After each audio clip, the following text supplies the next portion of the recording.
Ikro kay kokoh ni nanti menara Istiqlal ni solah gadi. Ini alhamdulillah mau sembahyang le Istiqlal ni nani batur. Tabarakallah, masya Allah. Perjuangan nih pulang dari Mekah. Pulang dari Mekah transit di Jakarta sudah berapa malam? Sudah 2 malam kayaknya ini. Alhamdulillah, masya Allah. Masya Allah, tabarakallah, alhamdulillah, alhamdulillahirabbil alamin, masya Allah. Naik, tuh bagus sekali. Ini bagian tua Monas, Monas, Masjid Istiqlal.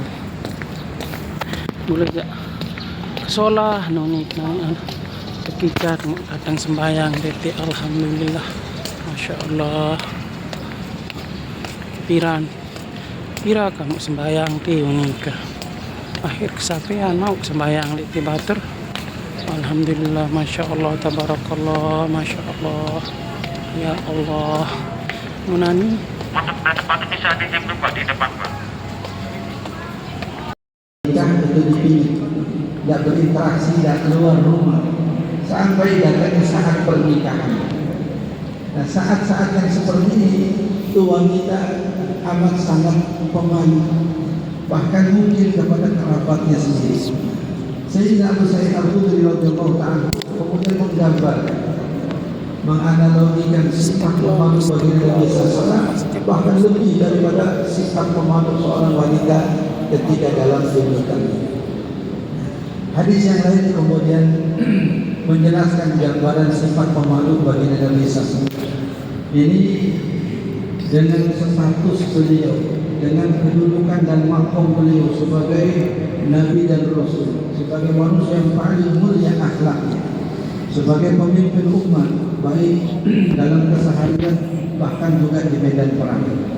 Tapi yang walaupun setinggi itu kedudukannya, semulia itu maqamnya, Nabi SAW justru memperlihatkan sifat pemalu beliau kepada para sahabat, yang oleh ulama kemudian ini dikategorikan sebagai haya karam, sifat pemalu yang bersumber dari sifat kemuliaan yang ada pada diri seseorang. Sayyidina Anas bin Malik radhiyallahu ta'ala anhu arda menceritakan pernyataan ibunda beliau Sayyidatuna Ummu Sulaim radhiyallahu ta'ala anha. Ummu Sulaim seorang sahabat wanita dari kalangan Ansar yang memiliki mata ini kita persiapkan untuk nanti menatap Allah Subhanahu wa taala. Mata ini kita siapkan untuk nanti memandang wajah baginda Nabi sallallahu alaihi wasallam. Lisan ini kita siapkan untuk menjawab salam daripada para malaikat ketika kita masuk ke dalam surga. Lisan ini kita siapkan untuk nanti menjawab pertanyaan-pertanyaan dari Allah Subhanahu wa taala. Telinga ini kita persiapkan untuk mendengar hal-hal yang indah saat kita ada di dalam surga. Begitulah ulama mengingatkan kepada kita bagaimana cara kita merasakan sekaligus sudah menghadirkan rasa malu dengan menjaga anggota tubuh kita. Ada ulama yang ketika usia kedua lanjut, tapi anggota tubuhnya masih berfungsi, matanya masih berfungsi, telinganya dan seterusnya. Kemudian ketika ditanya kepadanya, beliau mengatakan, beliau menjawab, laqad hafidnaha fi sigharina fa hafidhaha Allah fi kibarina. Kami telah menjaga anggota tubuh kami dari semenjak kami kecil, sehingga Allah jaga anggota tubuh kami ketika kami sudah tua. Allah Subhanahu wa taala menjaga apa yang dijaga oleh hamba-Nya. Hamba yang menjaga anggota tubuhnya dari yang haram, Allah menjaga fungsi anggota tubuhnya sehingga sampai tua pun masih berfungsi. Hadirin hadirat yang dimuliakan Allah, ini hal yang paling sedikit yang bisa kita ungkap dari sifat pemalu bagi Nabi SAW. Jelas majelis yang singkat ini tidak bisa menampilkan semua hal-hal yang berhubungan dengan riwayat-riwayat yang menceritakan tentang sifat pemalu Rasulullah SAW. Apatah lagi nanti kita ceritakan bagaimana sifat pemalu para sahabat yang baik, sifat pemalu para tabi'in, para ahli tabi'in dan para ulama-ulama kita. Insyaallah kita lanjutkan dengan yang sedikit. Tiga harap Al-Quran.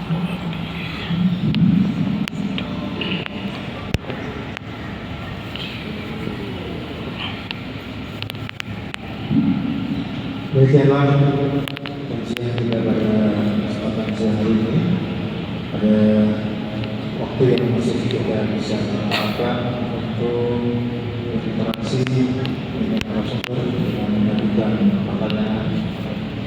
Bagi yang bertanya silakan untuk sampai ke pelantang suara. Jadi 1, 2, 3 ya. Sebutkan nama, dari mana, langsung pada pertanyaan. Silakan. Video udah nggak bertanya. Assalamualaikum warahmatullahi wabarakatuh. Waalaikumsalam dan sahib sanad. Saya ketemu sama nama Bisa nama siapa? Ini Muhammad Ali langsung. iya. Ada sedikit yang ingin ditanyakan. Apakah ada korelasinya antara al-haya dengan sifat ihsan seorang hamba? Yang dalam hadis Nabi disebutkan sifat ihsan ini adalah anta kulullah ka'anna yara fa in lam takun tara fa innahu yaraka. Jadi kita merasa diperhatikan Allah, merasa dilihat Allah dalam setiap aktivitas di dalam kehidupan kita.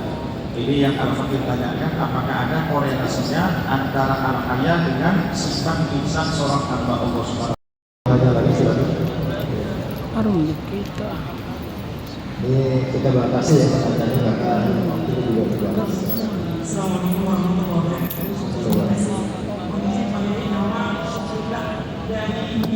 Syukurlah dari mana ya selesai. Kita punya prinsip wajah atau dahulu, wajah itu artinya malu, dahulu artinya iman atau takwa.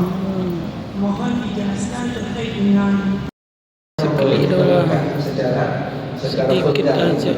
Karena Nabi SAW mengindikasikan ada hamba Suasana lagi guys. Assalamualaikum.